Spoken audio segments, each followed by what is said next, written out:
Hello again, and here we are in the shed, and on this episode we're going to be looking at this big boot here. This is a Holophane CDO Halid, whichever you want to call it, lantern. Can't remember the model number, but I'll sort that out. I've had this one quite a while. This one actually comes from Milton Keynes, so thanks to Jones again for getting me hold of this one. This is really quite good, really quite bright. It has a 150 watt lamp within. It's got a convex bowl on it. You've got two inlets there for the column, so you can have the top of the column post top, or you can have the usual bracket at the back.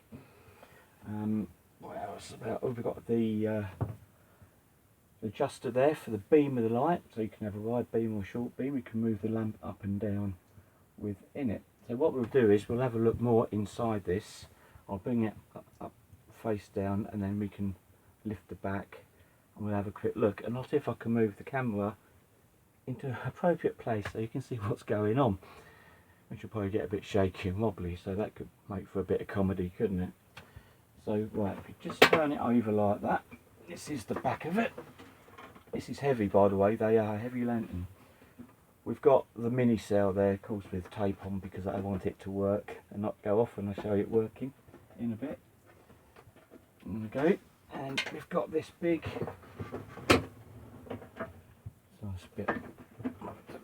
we've got this lovely big aluminium clip on there, which is really good. Can't beat a proper clip. That's not going to break in a hurry, and that just lifts up like that. It pivots like most clips do on these, so I'm going to have to stand up now, so we'll try and get it round so we can show you exactly what's underneath here. Now then, let's move this up so you can't actually see it there. This actually lifts up like this, which is really quite handy. I don't know if you can see that. You can see the reflector in there. And the other good thing about this is it has, like you have in a car, like a bonnet hinge, so you can hinge the whole top up for when you want to work on it. This one's got electronic ballast. It's flapping around a bit because it's obviously been replaced at some point. But let's see if we can get in and see more. And if I bring the camera around, hopefully you'll be able to see. Yes, there we go.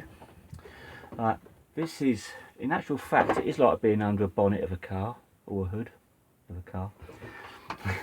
This is the electronic ballast there.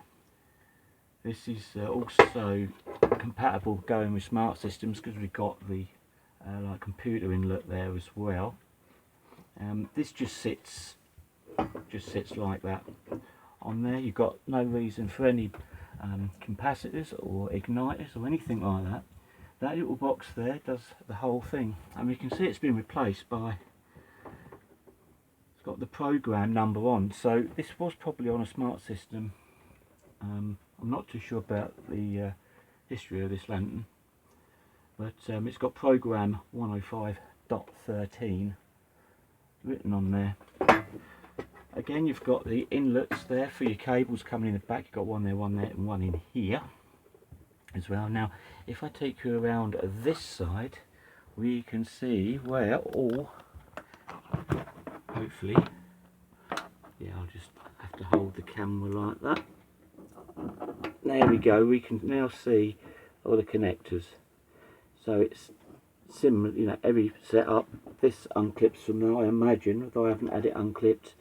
This one I didn't have to do any wiring on because it was in excellent condition when I got it. And if we go around here, we can see that there we have the mini Photocell, which is a Zodium mini cell there. You can put an EMA one on there. It has actually got a, you can see it's got the cutout for an EMA cell as well, but these ones are quite handy, I think, and more compact, especially if you've got heritage lamps where you don't want to stick a racking great NEMA cell on top of it, which I know many authorities do, and that looks awful. and then you've got just the hinge clip back there, so on your earthing terminals. This is the clips to get the lamp out, so that just clips that way and that clips that way, and you can reverse. You'd have to put that there, and then you can reverse the lamp out. It reverses out, clips in, which is really quite simple. And of course we have the reflector there, which is held in by a little screw there, so you can clean the glass. You can get out there and clean the bowl. Right, so let's put it there. So let's put her back together and give you a sample of this thing. It's a big thing. This lamp isn't actually firing up. So fingers crossed it will work for me. There we go. So that goes down there like that. We have to put the ballast back there somewhere where it's happy, where it's not going to hit too much. And that goes on like that. The clip goes around like that, and then clips back. Now then, if we just put it round on its other side, so you can actually see. You'll actually see it. You'll see it illuminate. I just hope I've got a food in the plug on this one, and that we don't blow any circuits. Right, so remember this is a CDO lamp. Now the things I like about these, they change different colours as they come on. They're 3 different colours. I'm hoping this will pick it up. If I just dim the light down a bit, you should be able to see this one. It's going to take a minute to click on for the photocell.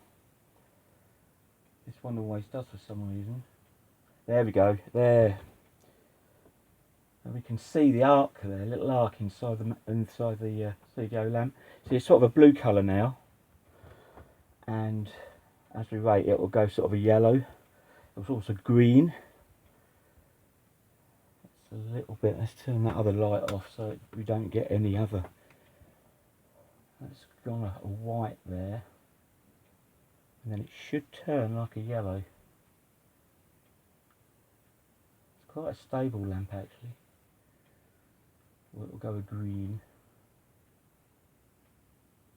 There we go, it's going bright. I don't know if the camera's going to pick that up, but you might see it. I have filmed these before, and sometimes the camera picks it up, sometimes it don't. I mean, to the camera now, it looks like it's going on to a green phase.